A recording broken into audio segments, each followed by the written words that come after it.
Guys, welcome to the I Love CVille Show. It's Jerry Miller. It's good to be with you on a Thursday across Central Virginia on the I Love CVille network. Excited for today's program. We follow commerce, we follow positivity, we follow entrepreneurship very closely here at I Love CVille. It's one of my passions.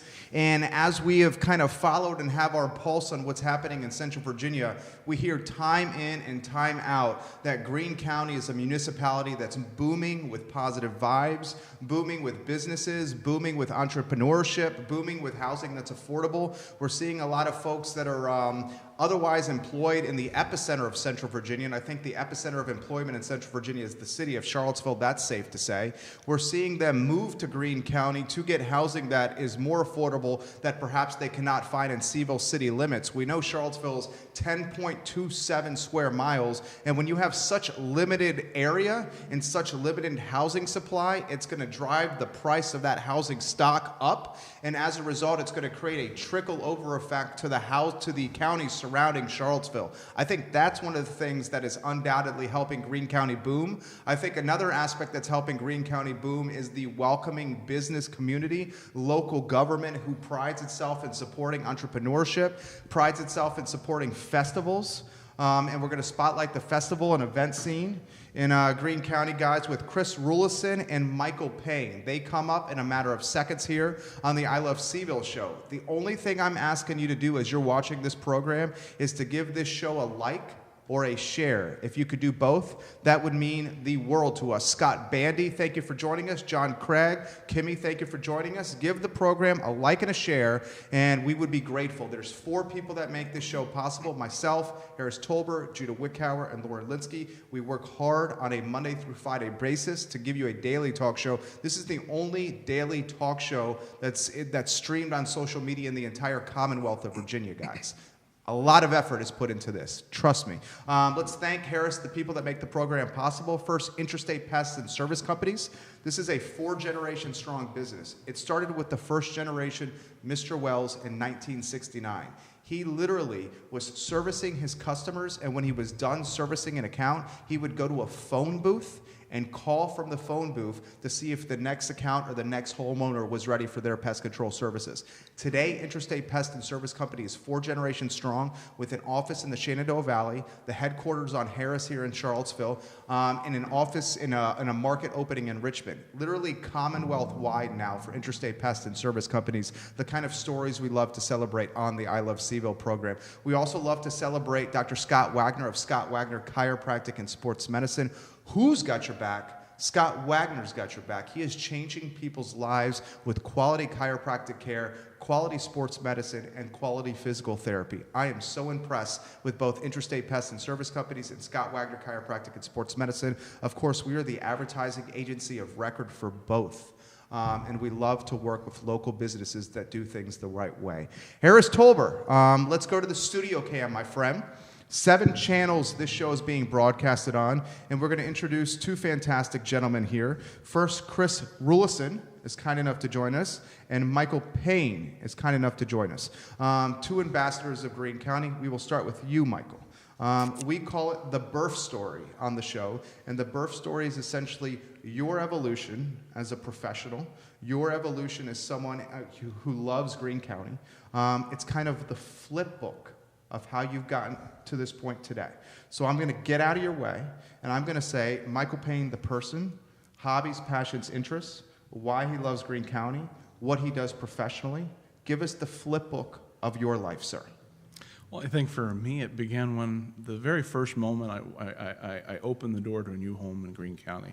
My wife and I bought this great place, and immediately it was neighbors coming by to say, "Hi, I'm so-and-so. We love having you here. How can we help?"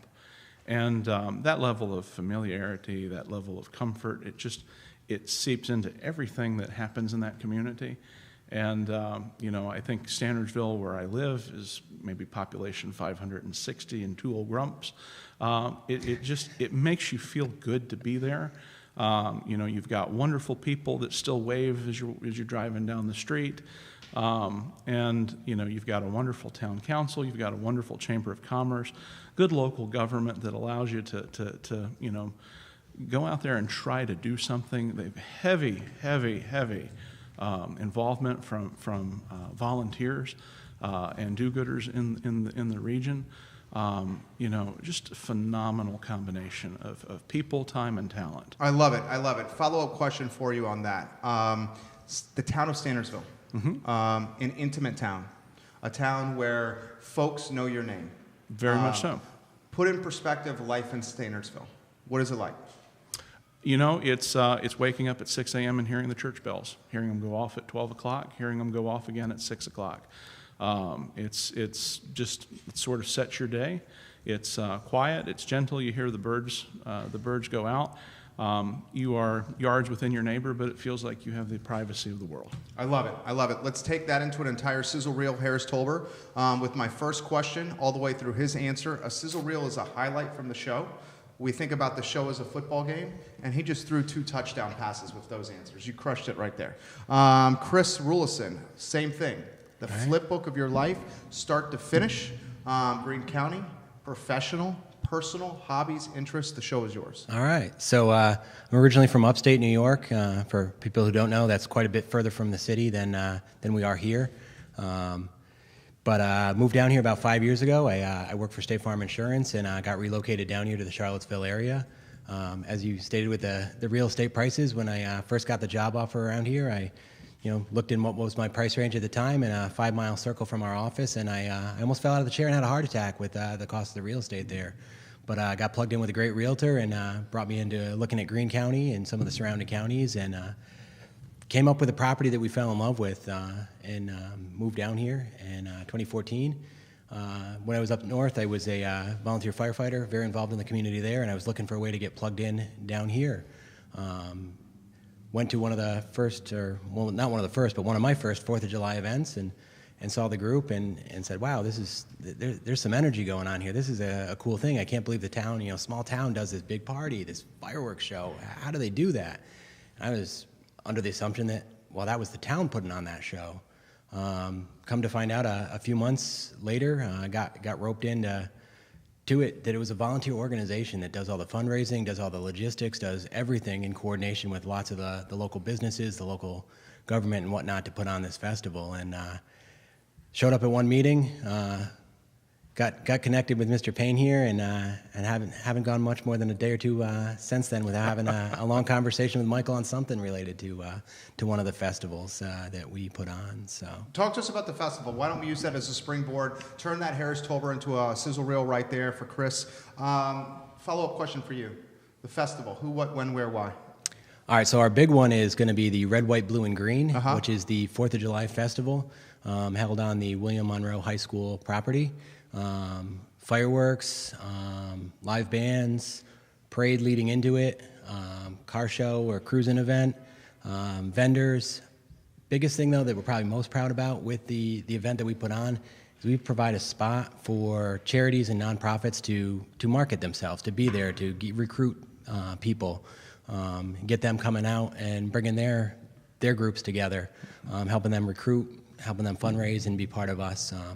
It takes a village to raise people, and it takes a village to raise a nonprofit and a community organization, and that's probably one of the nicest things I love that we do, is we provide that opportunity for them. I love it. That's a sizzle reel for the festival. Harris Tolber. Teresa Yoder, thank you for joining us.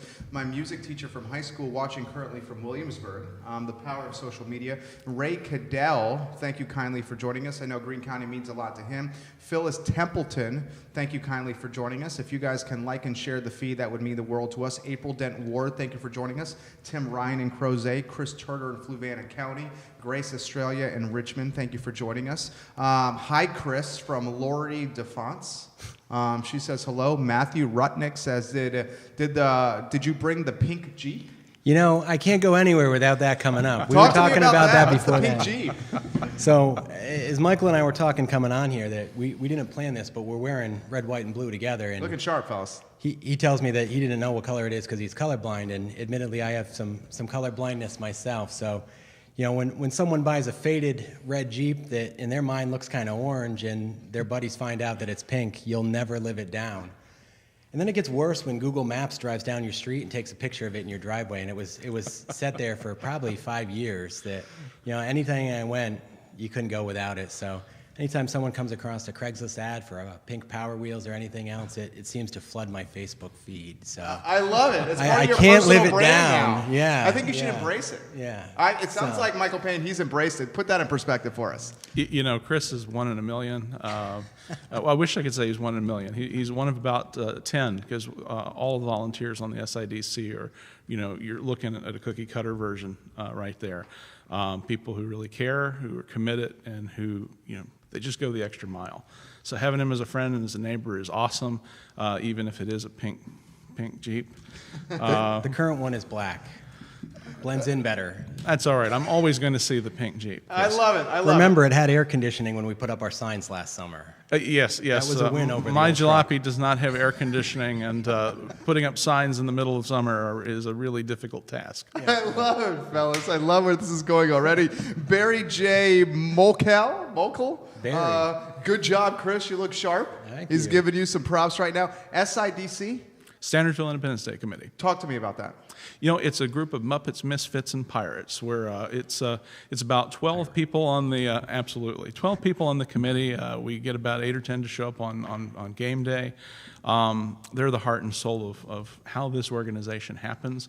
They're the fundraisers. They're the people who put it on. They produce it in conjunction with some really amazing sponsors.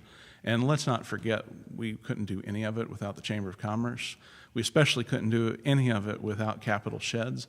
They provide the community fireworks display that everybody remarks on every year. I mean, this is a fabulous display. It's one of the largest in Central Virginia. And most importantly, it's free. It's easy to get into. And if you're coming, you're spending some time with us, we're hoping you're spending money with those charities that are going to make our social safety net a little bit safer. I love it. SIDC, sizzle reel that for us. Harris Tolber. Let's thank some people for joining us. Bellamy Brown, running for Charlottesville City Council. Thank you for watching the feed. Jay Wyant in Keswick. Thank you for watching. James Watson, good friend of the program. Thank you kindly for tuning in. Something I want to throw to you is the community rallying around what you're trying to do. The effort that goes into that. Put that in perspective for us. Well, I think it starts with the businesses. It starts with the citizens who choose to do business with our sponsors, recognizing that it's their blood, sweat, and tears that go into it.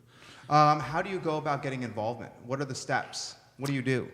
We ask that folks go to our website, the www.rwbng.org or smalltownbigparty.com. Look for the red donate button. Throw it up there. If you're interested in being a sponsor, send us an email. info@stanardsville.org will get you to the town fathers, or town clerk, I should say. If you want, send us an email to thestanardsvilleparade@gmail.com if you want it to go into our general box. Let us know how you want and are willing to help. It could be $1, it could be $1,000. It could be an art student who's good at making signs and banners. It could be a person who wants to do Facebook media, social advertising. That's hard. Oh, That's what we absolutely. do. That's no easy task. It could be a carpenter. I mean, whatever your special talent is, we will find a way to work with it. It is a good group of people. We love to have fun. There's a lot of potlucking that goes on at these events. You know, we'll warn you, once you get started, it's kind of hard to leave us because I'd like to think that we're family. I see these guys more than I do my own biologicals across the mountain. So, you know, we have fun together, we work hard together, and we're accomplishing great things together. I love it. I love it. And we're getting good feedback here. Rutnick says, Kris, brother, you're doing a great job. He says, I work with Kris on the fire department for years. He's a great guy. You're lucky to have him on the show, lucky to have him in Greene County. Kimmy of the Chamber of Commerce says, the Greene County Chamber of Commerce loves the SIDC. I'm going to do this. This guy, I can already tell right now, is a leader. He has the gift of human connection. You have the gift of words. You're eloquent, confident. Let's embarrass him a little bit here. Put in perspective his significance and what he means to what's happening here. Because I would imagine, and I just met you, I would imagine he is a ringleader for a lot of this. Yeah. And number one is he never gives himself enough credit for that. He practices what I would call servant leadership, and Michael and I had conversations about this all the time. Practices what he preach, embodies what he talks about, you know, shows up. he never loves to have the title of things, but people gravitate towards him as the leader of the organization. And he models that, and he makes people feel embraced. He finds ways to plug people in, finds ways to get solutions of what little bit you may be able to offer, how much you may be able to offer. He'll find a way to help you plug that in, and he instills that on all of us. Give him one other nice prop, and then I'll give him a, I don't know, not embarrassing, but it's a fun story. So he's got a rule with our committee, and you know, I love it and I embrace it, is if we succeed together. If we fail, he takes that on and owns that for us. And it especially with new people that are just plugging into the community and plugging into the committee, it makes a safe spot for them to feel like they can succeed and they can try things and whatnot, and he's supportive of it. So a lot of organizations, you know, someone that's in the seat of a chairman wouldn't do that. You know, they would hang you out to dry if you did something silly or not, you know, perfect, and he embraces that and uses it as a coaching opportunity and a growth opportunity to bring people about. So, and definitely eloquent with words. But I'll also say, and Michael, what are you, 6'5", 6'6"? 6'4". 6'4". I'll give you an extra. Hey, Michael's a big guy. So last summer, he knows where I'm going with this. I can't wait to hear this. So story. many I'm going to crickets. stop monitoring the heat right now because I know this story is going to be good. So, Oh, Lord. The sizzle reel waiting to happen here, Harris told me. So, you know, one of the things is we're putting on a professional fireworks show, so we can't have the amateur fireworks shows in a crowd of 7,000 to 10,000 people going on. So things like sparklers and small firecrackers, we can't have them there. So when we see someone has them, we have to get over there as quickly as we can with our small group and politely ask them to enjoy the professional fireworks show, let the professionals do their job.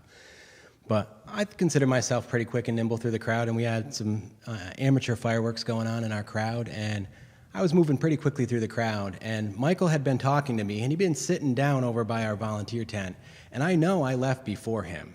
A good 10, 20, 30 seconds before him. And somehow when I pull up to these people and ask them to put their thing out, Michael's already had a full conversation with them. I said, how does a guy who's 6'4" move that fast through a crowd? And I don't know, you moved. So it was like, I don't know, adrenaline, energy, I don't know. But yeah, it's like, never imagined that you could move that fast. I love it. Jump in here, Michael. Long steps, and they feel the vibration before they hear you coming, right? You're like a left tackle with 4.7 40 speed, baby. Yeah.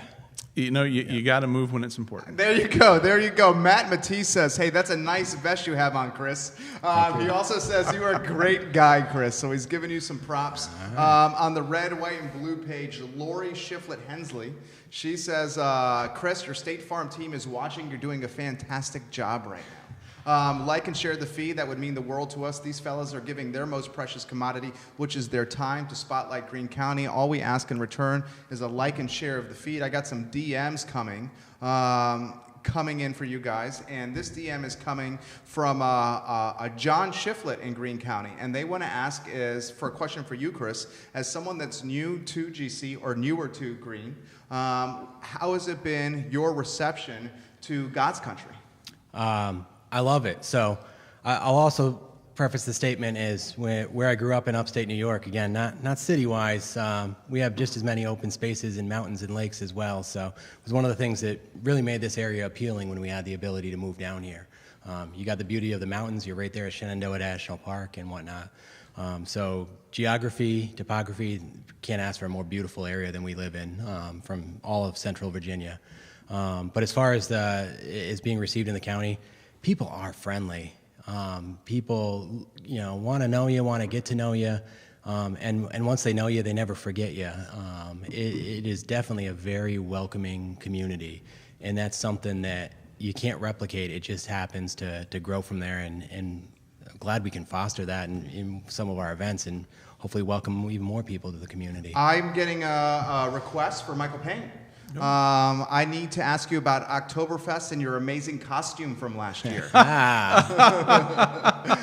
Yes, so we encouraged everyone to come have some silly fun and enter a contest, a costume contest. And there really are not many options for big people. I mean, you put on red, you're Mr. Kool-Aid. But I decided to go as Hagrid. And I really wanted to own it, so I was on 5-inch platforms. Get out of town. Full beard, full wig, really trying to dress the part. Managed to stay upright for the majority of the event.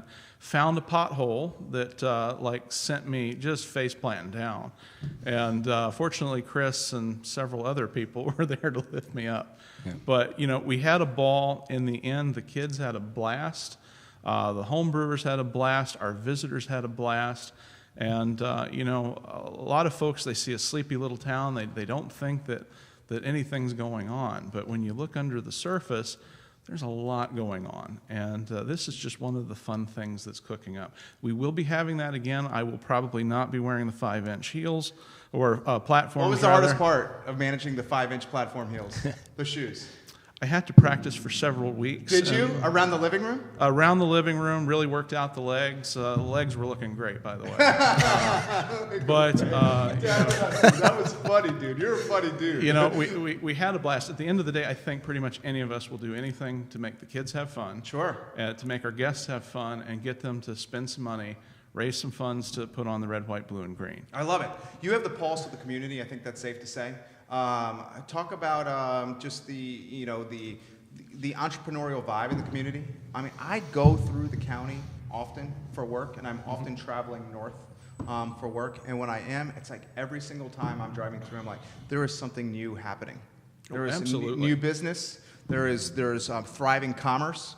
I read an article, and I talked about this with Matthew Woodson, who is another Greene County ambassador, about how the county is like booming from an Airbnb scene, how it's booming from a commerce scene, how it's booming from a residential housing purchasing scene.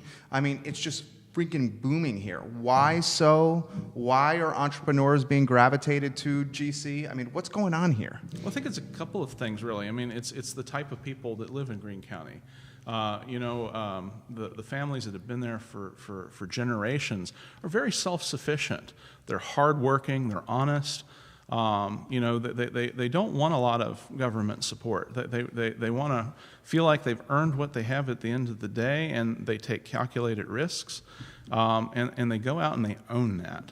And so, it is tremendous, the number of entrepreneurial ventures that you have, whether it's something as formal as a restaurant or as something as informal as a LuLaRoe salesperson or a Mary Kay salesperson. They're all over there. You have just to look at the number of business permits that are pulled every year, right, to see that people are really engaged in trying to command their own futures and make their life better. I love it. So, we have some tremendous folks in Greene County. And when you add the fact that land is less expensive than locally, you still have all the same access to universities. We have not only UVA in our back door, but we have James Madison. We've got PVCC, has a wonderful satellite campus right in the heart of Stanardville. We have a technical center, a technical education center that's producing some top-notch young persons, mechanics, HVAC, electrical, carpentry. In fact, we just had, I saw in the paper, a signing for HVAC people who had contract signing. I mean, that is absolutely fabulous when you've got a picture of Mac Morris, one of the most reputable, best companies out there for HVAC, and he's standing there watching a new generation of kids come on board. I mean, that is commitment from all levels of Greene County, professional, governmental, and otherwise. So I think it's just a really great meshing together of assets and resources and time. And, my only question is, why don't you have an office there? That's a good question. That was a phenomenal answer. Sizzle reeled that answer and called it Greene County Entrepreneurship. We have a satellite office in New Providence, New Jersey. Okay. We are pursuing business in Richmond actively now. This is an advertising agency, and speaking realistically, and just cutting to the chase, the advertising agency with the most market share in Central Virginia. Mm-hmm. And why is because, in a lot of ways, embodying the qualities that you embody, putting clients first, mm-hmm. putting the community first, putting people first. I like to surround myself with people that are much smarter than me. And I like to empower them once they're surrounded by me by saying, what aspect of life or what aspect of this event or what aspect of this endeavor would you like to pursue and why? And if they say this, I'm like, go. And I'm not going to micromanage you, figure it out. And I feel like that's what you do with Red, White, and Blue. That's what you're doing with some of the events. And that is oftentimes, and I'm going to throw it back to you, that is oftentimes challenging as an entrepreneur or as an event organizer, because a lot of times we have the mindset of, I can do this better than everybody else.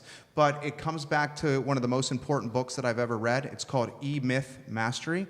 And E-Myth Mastery, the entire premise of this book is work on your business and not in your business. And it basically says is if you micromanage every aspect of your business, then you're not going to be able to take your business or your endeavor or your event to the next level. It's about empowering people and allowing them to do what they do best.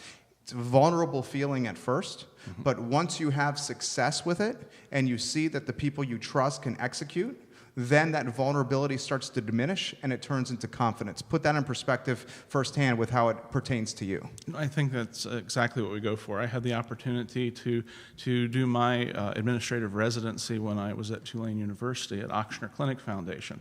And specifically, I had the opportunity to work under Tom Sheridan and Gary Borgstead. Gary is the author of the Make It Happen Journey, and is a man of great faith and professional acumen and integrity. And his book is all about servant leadership. And, you know, Kris and I did not rehearse this, but the most important aspect to me is that you leave something better than when you found it. You basically plant the trees you know you're never going to sit under for shade, and get the next generation ready to take it on. That was good. That is everything that we're trying to do here, to make sure that we have a succession plan, and to make sure that we are committed. We publish an economic impact report to make sure that we are held accountable, but also to learn from lessons, because certainly we make mistakes every time one of these things is done, and we want to be able to document that and look back, how can we improve? You're putting the systems in place. Absolutely. I love it. That answer was fantastic. Dude, you're on fire right now. Jump in here about what we're talking about. Give us some perspective. That was really good. No, I mean, it goes exactly back to what you're saying, is let people do it, and it's an uneasy feeling. You know, it's one that we've been burned by ourselves before, and we've burned ourselves on it before, is let people run with it and do things. But what you find is they may not have done it exactly the way you would have done it, and maybe the first time they do it, they don't do as good as you would have wanted to. But the second time they do it, they'll do it better than you ever could have imagined. And or they come up with ideas that you did not have. Amazing ideas that you didn't have. New markets, new opportunities, new things that you couldn't have thought of. I mean, you said it. Surround yourself by people smarter than you and better than you. That's what we try to do in our And I think the proof is in our pudding here, right? When I came to town in 2011, we were lucky to have 250, 400 people show up to the parade. Okay. We ended, we went home, that was it. You know, the year before last, we had over 7,500 people show up. That's amazing. And come for the parade and then stay for spend their money. Fireworks. Yeah. And spend their money with good local nonprofits that need every dime of it. That's amazing. Last year was a little bit of a downer, because the high school was under construction and we lost 80% of our parking, and we still welcomed about 4,800 people. So this year we're hoping we're going to rebound. I'd like to see 7,500 friends and neighbors come out. I would love it if, since we have now I think 30% more parking, I'd love to see 10,000 people pop out. It really comes down to, what do you value? If you value family fun, wholesome entertainment, where your kids are going to be able to just enjoy themselves in a relatively safe environment, if you don't want to spend a ton of money, you know, if you want to just relax, disconnect, and come back to maybe the illusion or the imagination of a simpler time, you want to come to these events, whether it's the red, white, and blue and green for the pageantry, whether it's the Oktoberfest for, you know, just a good excuse to drink a good beer. I never need an excuse. The holiday bazaar, or you know, the Green Bear Festival, if you're just looking to get the winter blues out of your system. you know, we have something, and that's just us. I mean, you've also got the Strawberry Festival for the United Methodist Church. Your church has a community day. What's that called, Kris? We have Spring Fling coming up on April 27th over at Dover Foxcroft Farm right in Greene County. So we'll expect a couple thousand people on site there, and that goes for a wonderful charity, Hold My Hand for Life, which goes to one of the members of our church and their kids. So you've got Grace. You have all these wonderful nonprofits that are just all volunteer. They're not getting government subsidies. They're just a group of concerned citizens that come and say, here's a problem, we want to fix it, let's do it. And that's what you get in Greene. We just happen to have, thanks to Capital Sheds, a really awesome fireworks display. But it's the same people doing the same type of stuff. So if you haven't been to Greene recently, you haven't seen anything. I love it. And if you have been to Greene recently, you still haven't seen anything, come back. I love it. I love it. Dude, have you considered a run locally for politics? I do not care for politics Okay, very much. so no chance. You've talked about this with him, haven't you? Yeah. Yeah, and you're like, this guy would be great at it, right? Yeah. Have you said that to him? Yeah. Maybe one day, try to help out as mayor, but I really, politics is not my thing. Why? I find that it quickly creates enemies. I'm all about creating friends, identifying problems. Let's work together to get the solution. I'm much more concerned about the solution. I love it. But on our core group of 10 or 12, the mayor of Stanardsville is one of our core folks. And Gary is awesome, isn't he? He's out there working Who's as the hard as mayor? everybody. Talk to me about the mayor. What he does well. You're really good friends with Gary Lowe and have known him the longest, so I'd say you should talk about the mayor. But Gary Lowe is just one of these people that he's calm, cool, collected. It's a duck on a pond. Those feet are moving a mile a minute. He basically says, if you want to do something, do it. We'll figure out how to do it correctly. But if you want to do X, Y, and Z, I'll support you. All of town council is very much like that. But what you're going to see is Gary's waking up at 4 o'clock, 5 o'clock in the morning. He goes out and he cleans up the trash that various people have thrown out overnight. And on the weekends, you'll see him driving his little truck around and picking up the trash at the public receptacles. We don't have any paid employees for the town of Stanardville. The town of Stanardville doesn't charge a tax. The mayor's completely volunteer. I believe he gets a small honorarium. Stipend? And I think that the town council gets a small monthly stipend. But we don't have the dog catcher, and we don't have the litter patrol, and we don't have the constable. It's what these people choose to do. If a light bulb goes out, you're going to call Gary, and Gary's going to call somebody with an extension ladder, and they're going to replace the light. That's awesome. It's a quiet, charming little town, and we're not quite Mayberry, but I think we're awful close. Yeah. And the hardest thing on the 4th of July is keeping our mayor on track with the public events that he has to do.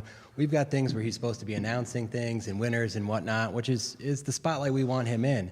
And he's out there in the back, again, ladder raised, trying to change a light bulb so we can get something on stage later.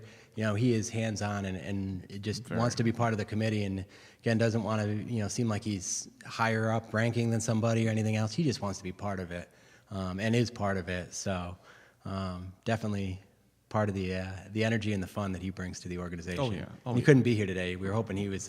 Well, he's invited. Yeah. Please let him know. No, Absolutely. he was. Yeah. He was. No, Yeah. I'm saying like in the future. All right. Anytime he wants, can come on the show. Absolutely. Pass that on to me to spotlight GC. I truly mean that. And let's turn that into a sizzle reel about the mayor there. Corbett Snow, thank you for watching.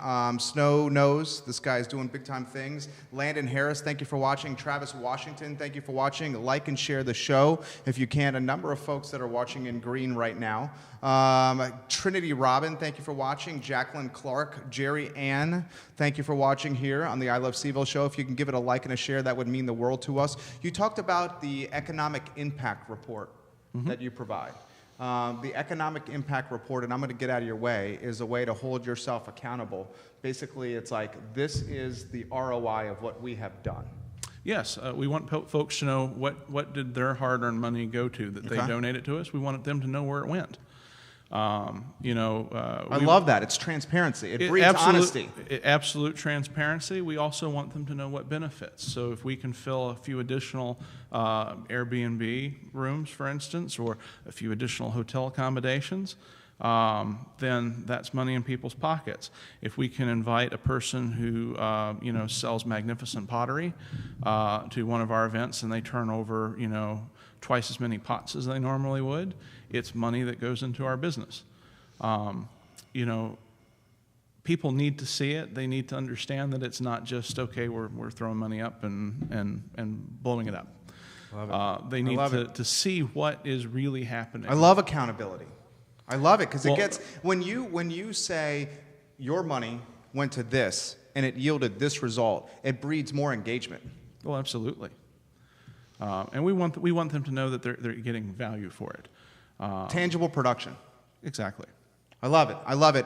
Greg Bartlesky of Ted Bartlesky State Farm, thank you for watching us. Philip Dow, thank you for watching us. Neil Williamson of the Enterprise Free Forum, thank you for watching us. Jonathan Galasso of Zion's Crossroads. Rob Lawson of Crozet. Bill Granford of Orange County, thank you for watching us here on the I Love CVille Show. Talk to me about this, because I made the joke, I don't need an excuse to drink a good beer, and you immediately chuckled, and I was like, this dude likes beer. I like beer as well here. Talk to me about how you're seeing the beer scene and the winery scene booming in and around the county. I mean, I think Bald Top is in Madison. Yep. Bald Top is in Madison. Yep. But we're seeing, when I go there, I see a lot of GC folks at Bald Top, just because of the proximity there. Talk to me about how the emergence of breweries and wineries are impacting Greene County.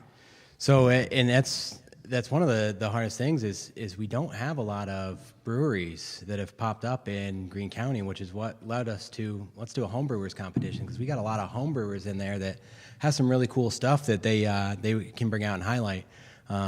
Your comment about a good beer is, I'm generally a Bud Light if it's hot, or a Sam Adams if it's any other time of the year kind of guy. So I am not a beer connoisseur. Okay. Michael's not a beer connoisseur either. But we've through our networking and organization, we've got some phenomenal members of our committee that are dedicated to the craft beer scene. They've made some connections and networks there. The craft beer scene and some of the local breweries, Ball Top, Random Row, they have been huge support to pulling off Oktoberfest. They were supportive of the Green Beer Festival. Is it Camera?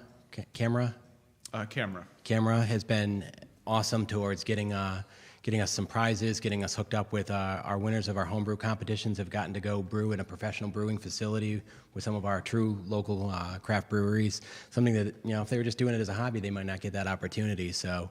Again, just networking across. We may not have a brewery sitting right in our county, but we've been able to network north and south and really make that work just by jumping over the county lines. I think that's the next category that is going to boom in Greene County. I mean, it's booming everywhere else. Why wouldn't it boom in Greene? And we should make a push or some kind of influence or encouragement for that to happen. Piper Gilbert, thank you for joining us. Kopi, Jared French, Terry Padalinio Bigi. I might have butchered that name. Did I butcher that name? Can you help me with that one? Terry Bigi. Bigi. Excellent photographer, wonderful editor. Angela Lippy, thank you for joining us. Jennifer Mills Niemeyer, thank you for joining us here on the I Love CVille Show. Corbin Snow wants me to ask you a question. And he says, my family and I, and Michael, this is for you. My family and I love staying and visiting up on Lydia Mountain. Ask them about the new development and activities that are coming to that area around Lydia Mountain. Unfortunately, I don't know too much about that. Okay. I can say that Buck Shiflett has a beautiful property up there. They are expanding in terms of, as I understand it, meeting center. Yeah. I've not seen it yet myself, but those who have spoken very favorably of it. And I'm looking forward to bringing some relatives in to stay as soon as I can. I love it. I love it. Chris, anything to add on that one? No, that's... We'll follow that closely here, Corbin. Let me throw this to you as well, gentlemen. I think what's happening, and I'm going to say this, you guys don't need to say this, I'm going to straight up say this, a lot of the tumultuous activity that is happening in Charlottesville and a lot of the, let's say, like throttling that's being done by local government in Charlottesville from an entrepreneurship, and that is absolutely happening in the city of Charlottesville, is directly benefiting Greene. There's a direct correlation with some of the tough aspects of being a business owner and entrepreneur in the city, and how that is positively influencing Greene. I truly believe that. This is where I'm going to go with this question here, and I'll throw it to you first. When you have a local government, and we've talked about the mayor already, we talked about town council, when you have a local government, and talk about it from a macro standpoint and also a micro standpoint, when you have one that is so embracing and so welcoming and so willing to get out of the way, which is not always the case here in Charlottesville, that breeds confidence with entrepreneurs and a willingness to take risk. And when entrepreneurs are willing to take risks, some will succeed, some will fail, some will have mediocre success, some will have great success. Either way, it's great for the economy in totality. Jump in here with any perspective you want to offer. No, I mean, just looking at what we try to pull off with our events and our festivals, we couldn't do it without the support, and both supportive and then staying out of the way as a manner of support to... Because that's huge. Yeah, yeah. Staying out of the way. Yeah. Which people don't realize that's supportive in its own right. Exactly. So that's what I'm saying. That's what I'm getting at. Allows here. things to happen. Yeah. So, one of our two of our events, so with our Oktoberfest and our Green Beer Festival, are held at the county court.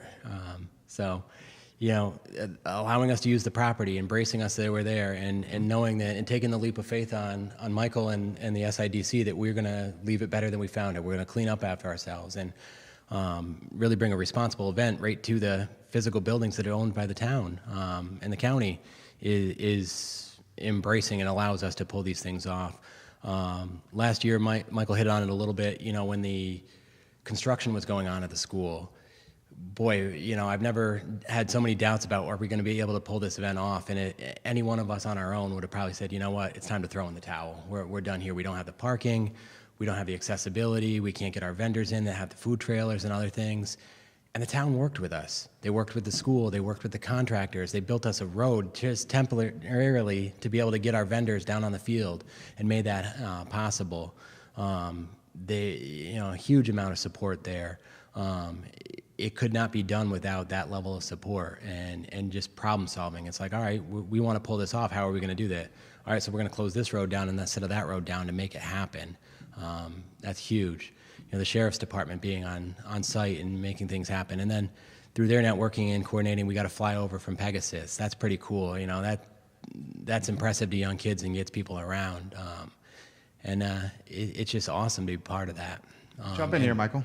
I guess my first point would be I don't care how the business gets there. Yeah. I'm just grateful that they chose us. Yeah. My experience as a small business owner was, in Albemarle, it was more difficult to set up. Mm-hmm. In Greene, I took half day off from work and got to take care of it. Before it would have been a week, and here it is a half a day, and still had time to blow off. First-hand experience. This is not you saying it. This is me saying it. It is worse now. It is more arduous. It is more bureaucratic. It's more paperwork ridden. It's more talk to this person and that person and follow up with that person and this person. And these are barriers of entry. And now, 11 years of running this business, 11 years in May, we have the systems in place to manage that. Mm-hmm. Initially, upon starting, when you don't know what to do, those are the kinds of barriers of entry where a early stage entrepreneur would just be like, to hell with this. I'm not going to do it. Well, I think it doesn't necessarily have to be a new business that gets the same runaround. I think that we can speak on the experience at Pioneer Bank. They had a senior vice president that came and took time out of his schedule to come to the Board of Supervisors meeting back when that bank was finished, and talked about their experience with other locales had been, we want to build, a year and a half into it, we still haven't broken ground. They came to Greene, bought the property, and I think he said within 8 months, they were done. It was very fast. He felt so positively about his experience that he wanted to come to the Board of Supervisors and talk about that. Recently, the market there at 33 and 29 opened up. And the owners talked about a very similar experience. They had, some little trouble with VDOT, but VDOT's a state thing. Right. Otherwise, my understanding from talking with them is that they found it an engaging process, an easy process, and integration into the community was amazing.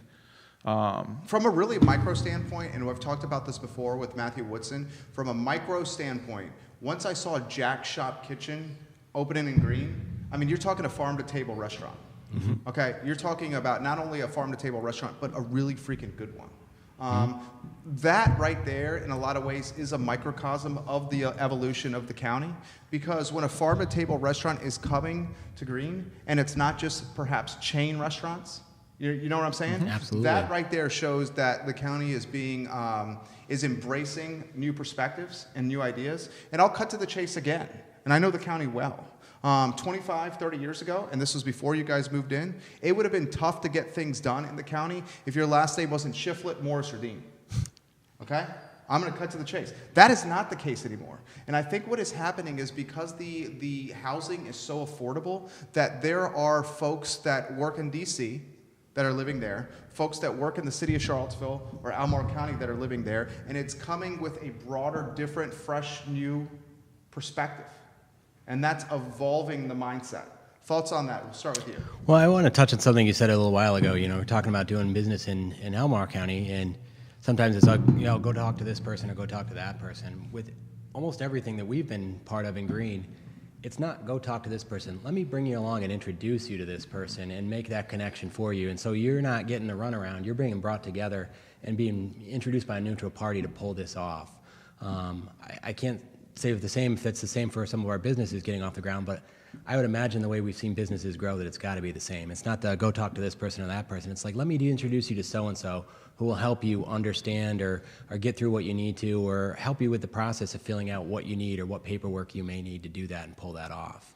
I love that answer. Gary Albert, thank you for joining us. Stephen Riley and Crozet, thank you for joining us. Jump in here, Michael Payne. I would agree with Kris. I can't speak to 20 years ago. I wasn't here. Right.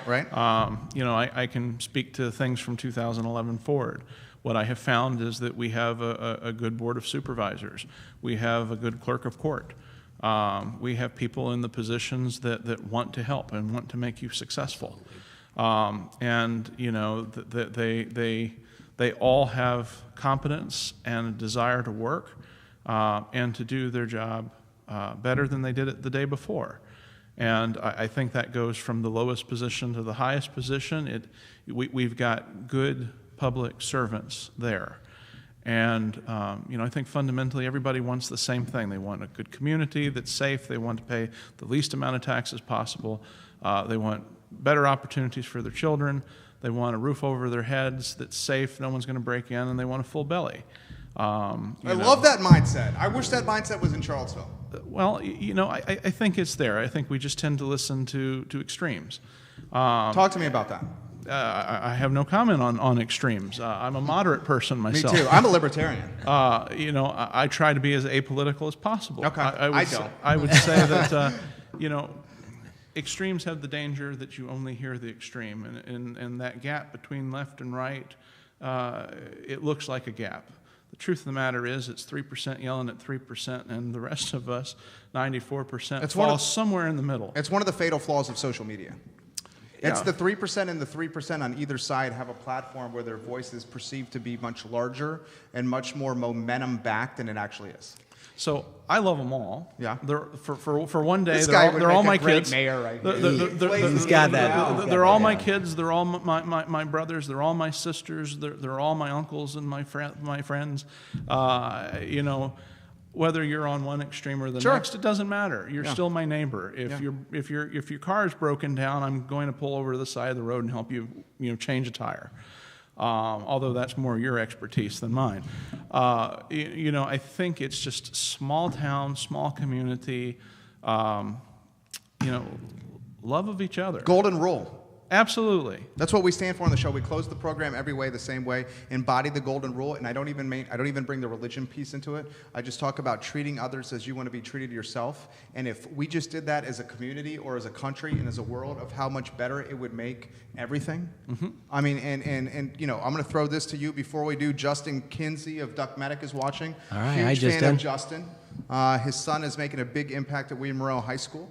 I believe the quarterback and a guard on the basketball team. Tammy Caroline, thank you for watching the program right now. Like and share the feed. Like and share the feed. How about this? Let me throw this to you here. Where I really saw how awesome your community is, and I follow sports closely, is the Sam Brunel impact. William Monroe High School, McDonald's All-American. You guys just went to the state finals in girls basketball. I used to work with Coach Jess Shiflett when I was a sports broadcaster for ESPN. I did a show that aired on 7 ESPN affiliates regionally, North Carolina, Virginia, D.C., and Tennessee. And she was a producer in the station. And I was like, God, Jess is a rock star. And this was when she was fresh out of, I believe it was Randolph-Macon, where she went, and before she got into coaching. And then she knew another friend of mine, Katie Brunel, who at that time, when I knew her, was the Orange County basketball coach. And I believe now, and correct me if I'm wrong, superintendent or principal? Principal of Wagner High School. Her daughter and Rod Brunel, and a real estate agent with Roy Wheeler, the father of Sam. Where I'm going with this is she played basketball for Team USA.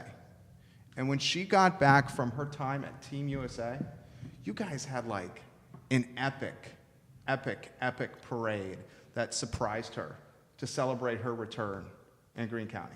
And when I saw that, I was like, this is the kind of community I want to be a part of, or would be nice to live in.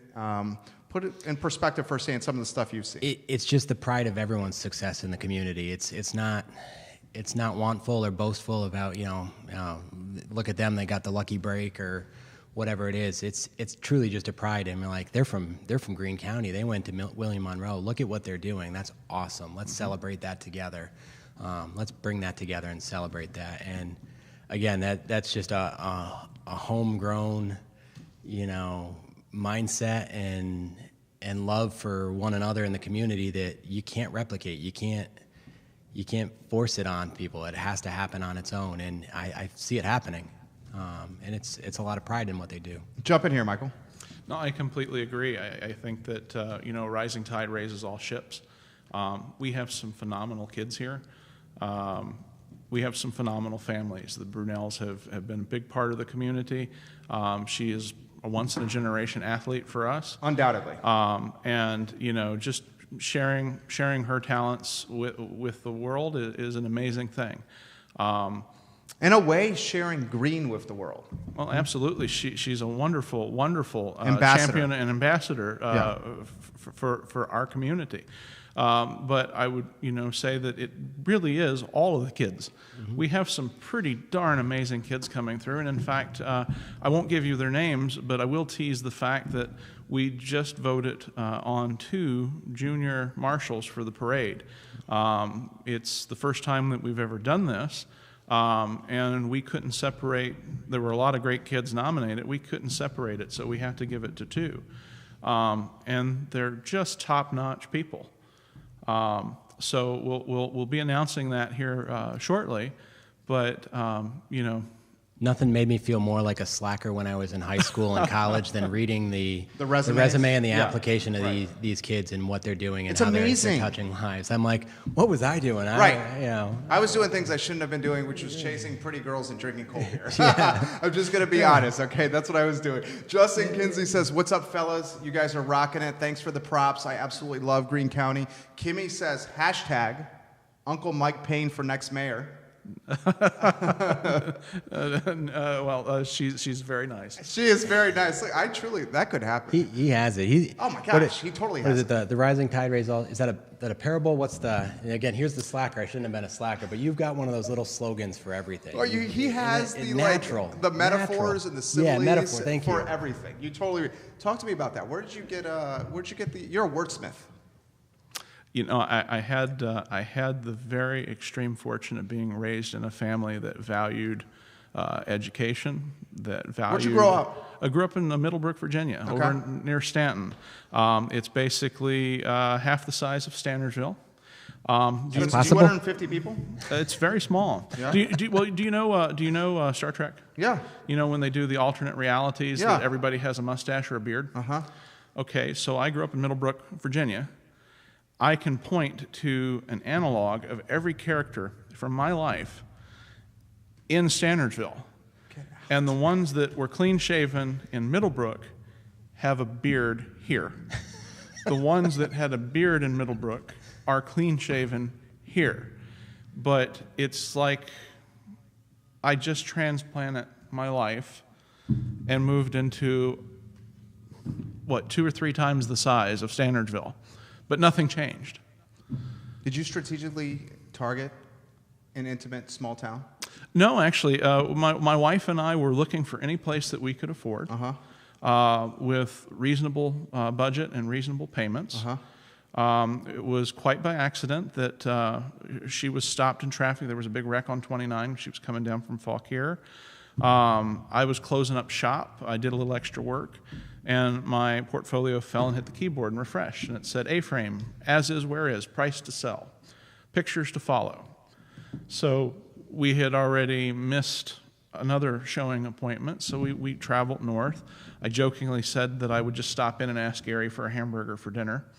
And we got to the lane, and we drove past the first house. That wasn't the address. Drove past this house. Well, that's not an A-frame. Went on back to the third house. That's not the address either. And suffice to say, we rang a doorbell. My wife was in love with the house, and the rest is history. Fortunately, it worked out for me that both sets of in-laws thought we had favored one over the other in terms of location. Point? It is to the 10th of a mile halfway between them. Stop it. So I think it was meant to be. That is amazing. That is a beautiful story. And he tells that story well. That's does. Not your first rodeo if that story, is it? It's not one that comes up very often, let's say. You are solid, dude. And you guys have a charming historic house that also got featured on our ghost tour. Oh, I want to hear that story. Well, we can't tease too much on that one because we bring it into our haunted tour for the fall. Okay. Well, can you give me a little teaser? Suffice to say, Miss Cleveland is still there. Miss Cleveland is the ghost? According to Bill Price. Have you seen the ghost? We have seen things that we can't explain, let's say. For example?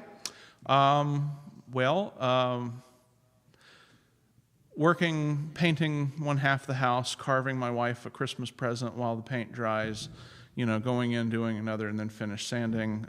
Something felt like it sat down on the couch next to me and blew the sawdust off. There was no breeze in my house strong enough to do that, no draft.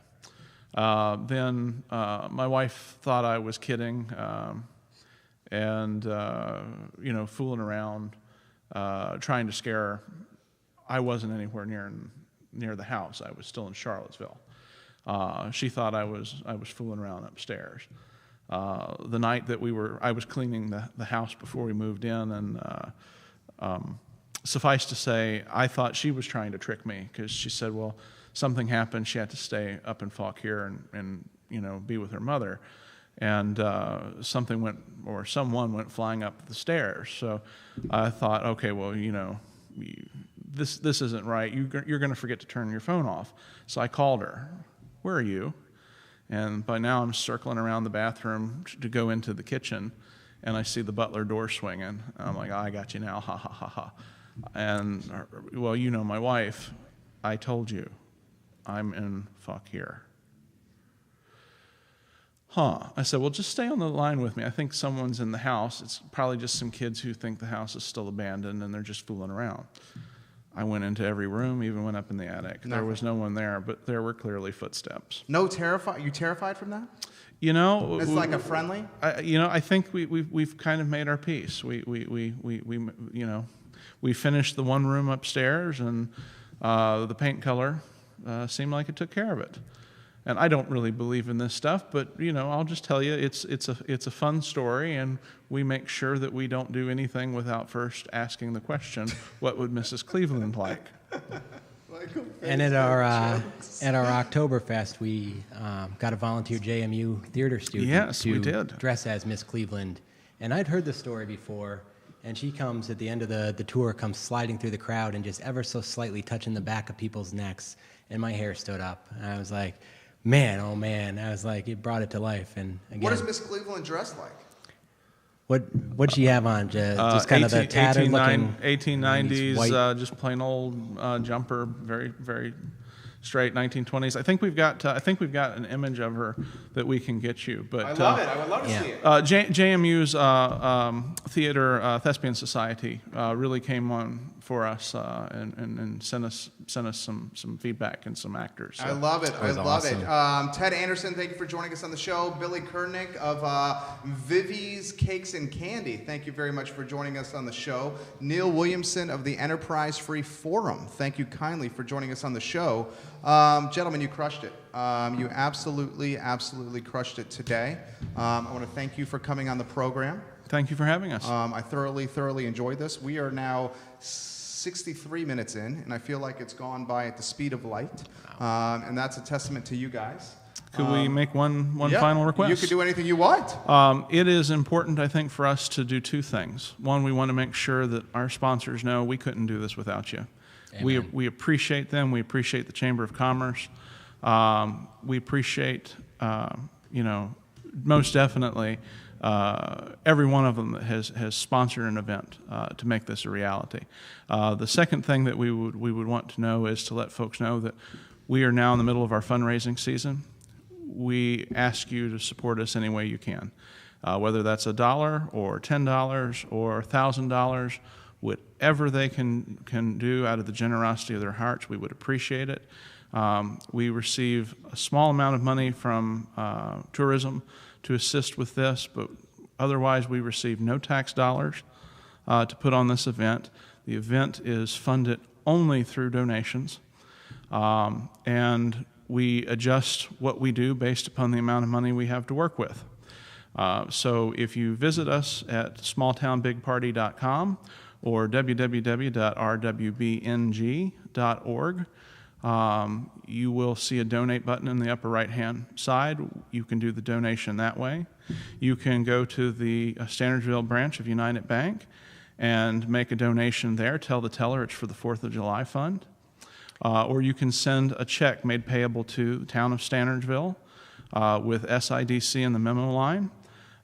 You can send a check to Town Hall and put it, attention, SIDC. Yeah. Give them a sizzle reel for that, Harris. That whole answer right there. And I'll add on one thing, and the dollar figure shocks me sometimes. We call it small town, big party. It really should be small town, big expensive party. Our one-day party is a six-figure event by the time you figure out the fireworks and everything else, and that's done through fundraising and sponsorship. Good work, gentlemen. We could not do that without the businesses and the people that support us in Greene and the surrounding counties. So we appreciate that. And especially Capital Sheds. I mean, absolutely. They put on the fireworks. They are solely responsible for that. And if you want to see a happy man, go visit the Shetler family. After he's done putting those fireworks off, he is passionate about it. He loves it, and it's just a pleasure to work with someone who can be that passionate and that much in love with something he's doing. It rubs off on you. Absolutely. Well, I think you guys rubbed it off on us and everybody that was watching, and we're going to syndicate this interview for 30 days across our network. I think you're going to get tremendous feedback on this, and deservingly so, because you guys did a great job. Appreciate it. Thank you for having us. I appreciate you. Yeah, thank you. We'll welcome you guys, and Judah, why don't you welcome them off the set here. Harris, go to the studio cam, and then you and I will conversate for a little bit. I'm truly grateful for Michael Payne and Kris Rulison for joining us here on the I Love CVille show, and really putting Greene County in a positive spotlight. I've watched this county firsthand boom over the last, I want to say, 15 years. I've been in the area for 2015, watched it very closely, and I think what's happening is you have a number of awesome people that already live in the area and a number of awesome people that are moving into the area that have some big ideas and willing to put in the sweat, equity, and the hard work to make these big ideas a reality. And anytime you have people that are willing to essentially go the extra mile and put in some sweat equity and not worry about the credit, then big things are going to happen. And I really saw that with Kris and Michael, and I think Michael is an absolute rock star Michael is a guy that I know he doesn't want to get involved with politics, but I think he probably should. In a lot of ways, and I struggle with this personally, with the idea of getting into politics myself.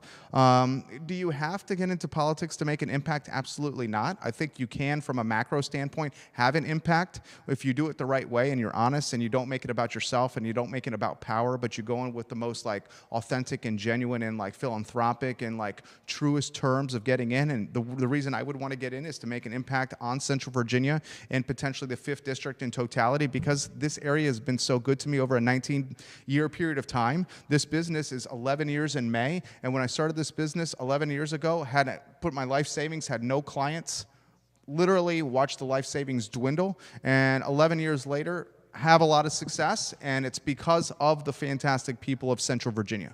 And as a result, I feel compelled to give back. And then when I spend like 5 minutes or an hour and 7 minutes with people like Michael Payne and Kris Rulison, it makes me want to get involved even more civically. And I love what they're doing with the festival. I love what they're doing with the red, white, and blue. And I think GC is on the cusp of even more greatness. I think the next category I would like to see boom, ladies and gentlemen that are watching, the next category I want to see boom in Greene is the brewery and winery scene. Because I've watched firsthand in the city of Charlottesville and in Albemarle County how the brewery and winery categories have created jobs and have driven commerce, second and third level of commerce spending. And what I mean by that, when you go to a brewery or you go to a winery, you are not only just spending money at that brewery or winery, you're also probably supporting the food truck that's there. You are probably stopping for maybe snacks and other perishables before you get to the brewery or winery. Maybe you're filling up your gas tank. And I want to see in Greene the entrepreneurs that are emerging in Greene County. I want to see some emerge and really fill the brewery and winery gap. And I think if that happens, that's going to have a exponential impact on the other businesses that are there. Like, Jack's Shop Kitchen, farm to table restaurant. That is right there on the corner of 29 and 33. I mean, if there's a brewery right around the corner there, that will see an uptick in business. And you will also get more revenue that's coming in. And another thing that I didn't have a chance to celebrate, which I think I most certainly should have celebrated, in the last 20 years or so, and I following it closely, in the last 20 years or so, I think you're seeing the school system in Greene County improve dramatically. I mean, the level of expectations and the expectations of excellence that are happening in Greene are going to a different level. You're seeing that in Fluvanna County as well. Another reason we're seeing the emergence of Fluvanna County is the improvement of the school system. A mom and a dad are willing to move to an area, and a lot of reasons based on how good the schools are. That's why Crozet is booming. That's why Ivy has had so much success. People are moving to Ivy and Western Albemarle because of the Western Albemarle school system. And as Greene and as Fluvanna and as these school systems improve, and I'm going to cut to the chase, they weren't always great. That is safe to say.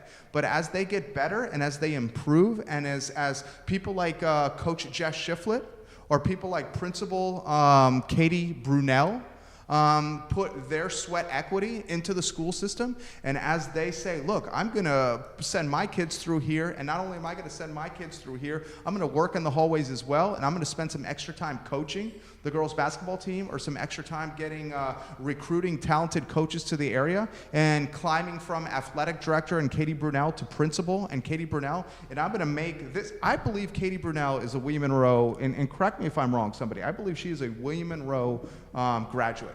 So when you're a William Monroe graduate and you're the principal of William Monroe, you are freaking bleeding green and white. And if you're bleeding green and white and you're the top head honcho in the school system, that is exactly the person that you want leading the charge. And I've worked with Jess Shiflett. I worked with her for a year and change at ESPN Radio. And dude, she is a rock star. And somebody please tell her I said this. Someone tag her in this feed and tell her I said this. Greene is lucky to have her as a coach. Undoubtedly lucky to have her a coach. And then you take a generational talent like Samantha Brunel, who literally won the McDonald's All-American three-point contest. I watched it on ESPN, and then I watched the follow-up on social media. She won the three-point contest in McDonald's All-American. And when she is representing William Monroe High School on national television, And when she is representing William Monroe High School on Team USA from a global standpoint, dudes and dudettes, that is only going to bring more exposure positive to Greene County in totality. Harris Tolber, I'm about to go to you in here in a matter of moments. Harris Tolber is our director. I've truly enjoyed conversating with this guy. Harris Tolber, thoughts, comments, concerns, perspectives you'd like to offer? That was a fun show, Jerry. I mean, those two guys are perfect examples of guys who are really passionate about their community. I mean, no matter how small it is, they truly know that one person can make a difference, and they clearly show it. And I think that, I think the city of Charlottesville is the same way. I think it was David Toscano was saying Charlottesville is big enough to have that, that populated city feel, small enough that any single person can make a difference. And so that's important to remember. And also, how about that governor they were talking about? Governor Gary, or I'm not... The mayor. The mayor is what I meant. The mayor. The dude, I mean, people call him up to fix light bulbs. And yeah, that was amazing. That's a textbook example of, a mayor just taking things into his own hand and just really making himself seem very approachable to, the average community member. I thought that was awesome. Yeah, I totally agree with that. And flip back over here. And when your highest elected level position in the mayor is going around and waking up at 4 and 5 o'clock in the morning and picking up trash or changing light bulbs, and when he is supposed to be the MC of the red, white, and blue event, and he instead is like doing things that are small tasks that need to get done. That's the textbook and quintessential example of someone leading by example. And that's in a lot of ways that's what I try to do here. People talk about what life is like as an entrepreneur, and I think life as an entrepreneur with shows like Shark Tank and The Profit and all these fantastic programming elements that air on CNBC. Life as an entrepreneur is like glorified and like rock starred. And yes, I use rock star as a verb. It is like romanticized, and it's turned into this like sexy lifestyle. I'm going to tell you right now, it is not. I clean the toilets. I take the trash out of my business. I am the one that takes the trash out and cleans the toilets. I have fantastic people like Harris Tolber, Judah Wickower, and Lauren Litsky on the team, and we are crushing it, absolutely crushing it. And doing well, but it is not a rock star life. It is the life of someone who has to wake up at 4:45, 5 a.m., someone who is unable to sleep because of the expectations for him or her for that day, and knowing that they need to get ahead of the email inbox and put the fires out potentially in the morning. So when the mayor is doing that and is leading by example and doing things, I can see why the county itself is having success. And whether it's Ruckersville or Stanardsville or Greene County from a totality standpoint, I think, and you heard it here, and I know a lot of you guys already know this, Greene is the next corridor of Central Virginia to boom. I'm going to say this. Greene is going to be the Crozet of Central Virginia within the next 5 years. Schools are getting better, intimacy and small town feel, safe, affordable housing. What made Crozet boom? Crozet boomed because people could not afford housing in the city of Charlottesville. They moved to Crozet. Crozet boomed because the schools were good. Crozet boomed because of the proximity to the epicenter of employment, which is the city of Charlottesville. You can quickly hop on the interstate or take the bypass and get to Charlottesville in like 25 minutes. Same elements are right there in Greene, and I don't think we should undervalue the importance of what happened at the corridor of 29 and Rio Road. When the city of Charlotte, when Albemarle County built that overpass, that took a traffic snarled corridor of 29, and it made it much more manageable and passable and approachable. And folks that need to get north of town from the epicenter of employment, Charlottesville, can take that overpass as opposed to taking the local route, which is what? You understand what I'm saying. That execution of that thoroughfare and that road infrastructure is something that we should never, ever, ever forget. Because the Rio Road and 29 corridor, before that overpass was built, Ladies and gentlemen, that was I'm going to cut to the chase, a shit show. It was Bad News Bears. I mean, you talk about unsafe quarter, you talk about one of the most dangerous quarter, one of the most highest trafficked and highest ticketed quarters, one of the most highest accident quarters. Now it's much easier to pass, and I think that is also improving the quality of life in Greene County. James Watson says 29 South needs major improvements. I totally agree, James. I 100% agree. Great day today. I'm feeling my oats, and I'm feeling on fire. And I'll tell you what, I love to live. I love life in Charlottesville, and I love to live. And I love to be around people like Kris Rulison and Michael Payne, and I love to spotlight and be an ambassador of Central Virginia. I Love CVille. I Love CVille is a moniker for Central Virginia in totality, and it is not a moniker for just the city of Charlottesville. So spread the vibe, spread the news, and spread the word. I Love CVille is Central Virginia in totality. And when CVille is good, Central Virginia in totality is good. I close the show the same way every time. And first, before I close the program, I want to thank Harris Tolber, Judah Woodcower, and Lauren Linsky for making this program possible. 4 people work every day on this show, guys. 4 people every day to put this show on for you. When you give more than you take in life, you will make the community better, and you'll win in the end. If you give more than you take, you will make your home and your community better, and I bet you will end up winning in the end anyway. And the last item and the last way we close the program is with the golden rule. Treat people how you want to be treated yourself. I'm going to say it again. Treat people as you want to be treated yourself. And if you do that, things are going to be better for everybody, okay? Jerry Miller, it's the I Love CVille Show on the I Love CVille Network. I am back on air in an hour and 11 minutes with Mary Birkholz and the Caring for Creatures Show. Mary Birkholz and Caring for Creatures are Central Virginia's first no-kill animal sanctuary. This nonprofit, Caring for Creatures, this charity, means the world to me. 3 o'clock on Thursdays, it's the Caring for Creatures Show, where we champion, we celebrate, we spotlight, and we conversationalize caring for creatures and what they are doing for Central Virginia, where they take the most at-risk animals across the country and they give them another shot at life. That is in an hour and 10 minutes on the I Love CVille Network. I love you guys. I love you guys and connecting with you on this platform. I'm Jerry Miller. It's the I Love CVille Show. Enjoy your afternoon.